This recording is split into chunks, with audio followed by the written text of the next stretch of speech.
Hello बच्चों, स्वागत है आपका इस YouTube चैनल पर। आज मैं अंकों को जोड़ने का ऐसा तरीका बताऊंगा कि आप कहोगे कि क्या बात है सर। आज मैं आपको जिस नियम से जोड़ना सिखाऊंगा उसे आप भी जानते हो।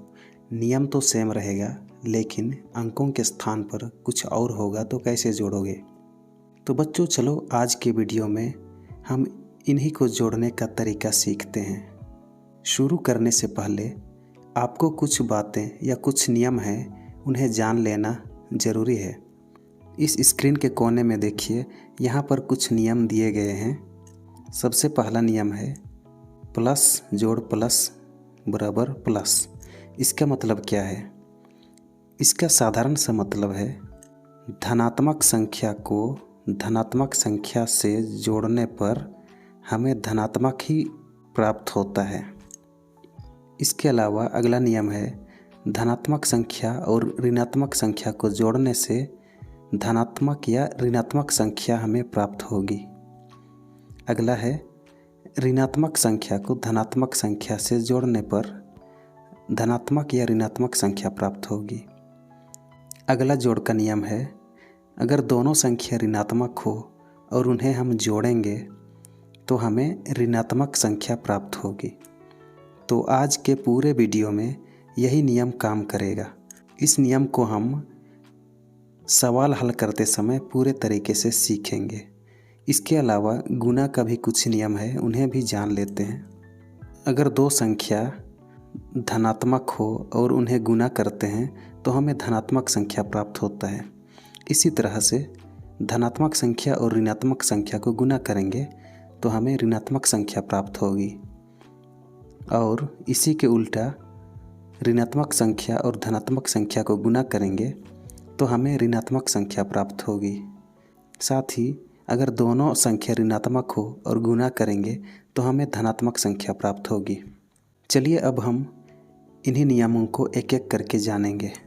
तो हमारा सबसे पहला नियम है धनात्मक संख्या को धनात्मक संख्या से जोड़ेंगे तो हमें धनात्मक प्राप्त होगा। 1 + 1 क्या होगा? इसे तो एक बच्चा भी जानेगा कि इसका मतलब इसका जवाब क्या होगा। तो इसका जवाब होगा 2। लेकिन ध्यान देने वाली बात है, यहाँ पर आप देखिए 1 के सामने कुछ चिन्ह नहीं है, लेकिन इसका मतलब है यहाँ धनात्मक छिपा हुआ है। इसके अलावा इसके 1 के सामने भी धनात्मक छिपा हुआ है। इसलिए अगर हम दोनों धनात्मक संख्या को जोड़ें तो हमें धनात्मक संख्या प्राप्त हुआ। तो इस नियम के आधार पर ही ये सभी का जवाब होगा। तो देख लीजिए 2 + 1 ये दोनों धनात्मक संख्या है, तो इसे जोड़ेंगे तो हमें धनात्मक संख्या प्राप्त होगी, मतलब 3 प्राप्त हुआ। इसके अलावा 3 और 5 को जोड़ेंगे जो कि ये दोनों भी धनात्मक संख्या है, तो हमें धनात्मक संख्या प्राप्त होगी, तो वो है 8। चलिए अब अगला नियम के आधार पर हम देखते हैं। अगला नियम है धनात्मक संख्या और ऋणात्मक संख्या को जोड़ेंगे तो हमें धनात्मक या ऋणात्मक संख्या प्राप्त होगी। तो चलिए हम जानते हैं कैसे प्राप्त होगी। यहाँ आप ध्यान से देखिए, धनात्मक संख्या 1 है और एक ऋणात्मक संख्या है। अब अगर हम इन्हीं दोनों को जोड़ेंगे तो हमें क्या प्राप्त होगा? चूँकि गुणा के नियम में भी हमने देखा था कि प्लस और माइनस को गुणा करेंगे तो हमें माइनस प्राप्त होगा। यहाँ -1 जो है ब्रैकेट में दिया हुआ है, इसका मतलब है प्लस और माइनस को गुणा करना। अगर इन्हें गुणा हम करेंगे तो हमें प्राप्त होगा 1 - 1 बराबर 0। तो इसका जवाब 0 होगा। चूँकि 0 न धनात्मक संख्या होती है ना ऋणात्मक संख्या होती है, इसलिए हम इसे +-0 भी लिख सकते हैं। अगला सवाल है 2 और -1 को जोड़ रहे हैं तो हमें क्या प्राप्त होगी? ध्यान से देखिए, चूँकि नियम कहता है कि प्लस या माइनस को जोड़ेंगे तो धनात्मक या ऋणात्मक संख्या प्राप्त होगी। तो यहाँ पर देखिए, यहाँ और एक नियम लागू होगा, जो अंक बड़ा है उसी का चिन्ह यहाँ पर लागू होगा। मतलब यहाँ पर 2 बड़ा है तो यहाँ पर धनात्मक संख्या होगी। इसका मतलब है अगर हम यहाँ से ब्रैकेट से हटा देंगे, प्लस गुना माइनस करेंगे तो हमें माइनस प्राप्त होगा, जो कि 2 माइनस 1 होगा। इसका जवाब आएगा 1। उम्मीद है आपको समझ में आया होगा। अगला सवाल में ऋणात्मक संख्या बड़ी है तो यहाँ आंसर में हमें भी ऋणात्मक ही प्राप्त होगी। तो अगर हम ब्रैकेट यहाँ से हटाएंगे तो प्लस और माइनस को गुना करेंगे तो हमें माइनस प्राप्त होगी। तो 3 माइनस 5, तो इसका मतलब हुआ आंसर तो माइनस में आएगा, लेकिन बड़ा संख्या क्या है, 5 है। अगर तो यहाँ घटा लेंगे क्योंकि यहाँ माइनस हो गया, तो 3 माइनस 5 कितना होगा, 2, -2। तो इसका सही जवाब है -2। चलिए अब अगले नियम के अनुसार देखते हैं। अगला नियम जस्ट इससे पहले वाले नियम का उलट है। इसका मतलब भी होगा क्या, देखिए, -1 को +1 से जोड़ेंगे तो हमें 0 प्राप्त होगा। चूँकि यहाँ 0 को भी हम प्लस या माइनस में लिख सकते हैं, या इसमें कोई चिन्ह नहीं लिख सकते हैं। अगला सवाल है -2 + 1। तो यहाँ पर देखिए माइनस चिन्ह वाली अंक बड़ी है, तो हमें आंसर में भी माइनस प्राप्त होगा। देख लीजिए, -2 + 1 यानी कि घट गया, तो -1 हमें प्राप्त हुआ। अगला सवाल है -3 + 5। यहाँ पर प्लस अंक बड़ी है तो हमें अंक प्लस में ही प्राप्त होगी। चलिए अब इसे जोड़ के देखते हैं। तो -3 + 5 करेंगे तो हमें क्या प्राप्त होगी, प्लस में 2। चलिए अब अगला नियम के अनुसार देखते हैं। अगला नियम माइनस और माइनस अंकों को जोड़ेंगे तो हमें माइनस प्राप्त होगी। कहने का मतलब यहाँ पर तीनों सवाल जो दिए गए हैं सबके आंसर माइनस में प्राप्त होंगे। तो सबसे पहला सवाल है -1 और -1 को जोड़ेंगे तो हमें माइनस में अंक प्राप्त होगा। चूँकि ये दोनों समान अंक हैं तो ये जुड़ेंगे और माइनस में प्राप्त होंगे, माइनस में अंक प्राप्त होंगे, तो ये इसका जवाब आएगा -2।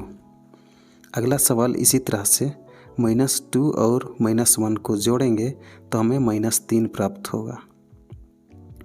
इसी तरह से -3 और -5 को जोड़ेंगे तो हमें माइनस में प्राप्त होगी और जुड़ जाएगी -8। उम्मीद है आपको यहाँ तक चीज़ें समझ में आई होगी। चलो बच्चों, अब आगे हम अंकों के स्थान पर कुछ ऐसे चर मान को लेंगे जिन्हें हम जोड़ना सीखेंगे।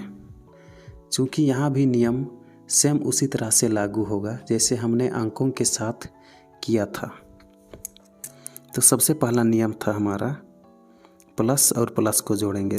कहने का मतलब यहाँ पर ध्यान से देखिए, ये दोनों पद समान है, जिसे जोड़ते हैं तो a + a कितना होगा, 2a। यहाँ कहने का मतलब है कि हमने एक a और एक a को जोड़ा तो हमें 2a प्राप्त हुआ। इसी तरह से 2a जोड़ एक a को जोड़ेंगे तो हमें 3a प्राप्त होगा। नियम सेम है लेकिन समान पद भी है, इसलिए ये जुड़ेंगे। अगर इसी के स्थान पर ये समान पद ना रहे तो हम नहीं जोड़ सकते हैं।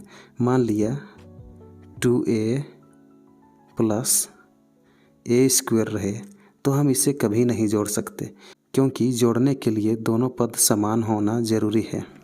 तो चलिए अगला सवाल देखते हैं। 3a + 5a को जोड़ेंगे तो हमें 3 और 5 को जोड़ना है तो 8 प्राप्त होगा, और एक तो a ही आ जाएगा, मतलब 8a प्राप्त होगा। अगला नियम के अनुसार हम देखते हैं a और -a को जोड़ेंगे तो हमें 0 प्राप्त होगी। चूँकि अंकों के साथ हमने इसे हल किया है तो सेम उसी तरह से हल होगा। इसके साथ ही +2a और -a को जोड़ेंगे तो हमें धनात्मक संख्या प्राप्त होगी, लेकिन यहाँ घट जाएगी। 2a में 1a हम लोग माइनस करेंगे तो हमें a प्राप्त होगी। अगला सवाल है 3a में 3a और -5a को जोड़ेंगे तो हमें माइनस अंक प्राप्त होगी। चूँकि यहाँ माइनस अंक बड़ी है तो इसका जवाब आएगा -2a। चलिए अब अगले नियम के अनुसार देखते हैं। अगला नियम है जस्ट इसके अपोजिट, माइनस और प्लस को जोड़ेंगे तो हमें प्लस या माइनस प्राप्त होगी। यह इसी पर निर्भर करेगा कि कौन सा अंक बड़ी है। इसको हल करते चलिए। -a और a को जोड़ेंगे तो हमें 0 प्राप्त होगी। -2 को a के साथ जोड़ेंगे तो हमें -a प्राप्त होगी। इसके अलावा 3a और 5a को जोड़ेंगे तो हमें 2a प्राप्त होगी। चलिए अब अगले नियम के अनुसार देखते हैं। माइनस और माइनस चारों को जोड़ेंगे तो हमें माइनस में ही आंसर प्राप्त होगी। चलिए देख लेते हैं। माइनस यहाँ पर -1a और -1a को जोड़ेंगे तो हमें -2a प्राप्त होगी। अगला है -2 और -1 को फिर जोड़ेंगे तो हमें -3a प्राप्त होगी। अगला है -3a और -5a को जोड़ेंगे तो हमें -8a प्राप्त होगी। उम्मीद है आपको यहाँ तक समझ में आया होगा। अगर आपको समझ में आ रहा हो तो एक लाइक तो बनता है। आप वीडियो को ज़रूर लाइक कीजिए, साथ ही चैनल पर नए हो तो सब्सक्राइब ज़रूर कीजिए। चलिए अब अगला पद का हम लोग देखते हैं। नियम वही रहेगा, लेकिन यहाँ पर देखिए हमने यहाँ स्क्वायर में पद को लिया है। x² + x² बराबर कितना होगा? चूँकि ये दोनों x के सामने एक छिपा हुआ है, इसलिए 1x² + 1x² बराबर 2x² प्राप्त होगा। चलिए देखते हैं। हाँ, अगला सवाल है, नियम को याद करते चलिए। दोनों धनात्मक संख्या है, इसलिए हमें आंसर भी धनात्मक में प्राप्त होगी। तो देखिए यहाँ 2x² और 1x² को जोड़ेंगे तो हमें 3x² प्राप्त होगी। इसी तरह से 5 और 3x² को जोड़ेंगे तो हमें 8x² प्राप्त होगी। उम्मीद है आपको समझ में आ रही होगी। अगला नियम के अनुसार देखते हैं। नियम सेम है, इसीलिए x² और -x² को हम लोग जोड़ेंगे तो हमें 0 प्राप्त होगी। इसी तरह से 2x² और -x² को हम लोग जोड़ेंगे तो हमें 1x² प्राप्त होगी। चूँकि साधारणतः 1 को नहीं लिखा जाता है, इसलिए सीधे x² के रूप में हमने लिखा। अगला सवाल, 3x² और 5x² को जोड़ेंगे तो हमें आंसर माइनस में प्राप्त होगी। चूँकि माइनस अंक बड़ी है, इसका जवाब आएगा -2x²। अगला सवाल है जस्ट इसके अपोजिट, -x² और x² को जोड़ेंगे तो हमें 0 प्राप्त होगी। 2x² और 1x² को जोड़ेंगे तो हमें -x² प्राप्त होगी। इसी नियम के आधार पर -3x² और 5x² को जोड़ेंगे तो हमें धनात्मक प्राप्त होगी। क्यों? क्योंकि यहाँ पर धनात्मक बड़ी है, तो इसका जवाब होगा 2x²। चलिए अब अगला और अंतिम नियम के अनुसार हल करने का कोशिश करते हैं। अगला नियम है माइनस और माइनस अंकों को जोड़ेंगे तो हमें माइनस प्राप्त होगी। तो देख लीजिए यहाँ -x² और -x² को हम लोग जोड़ेंगे तो हमें माइनस में प्राप्त होगी, लेकिन दोनों जुड़ जाएंगे। मतलब -1x² और -1x² दोनों जुड़कर हमें माइनस में आंसर दिया है, तो -2x² हुआ।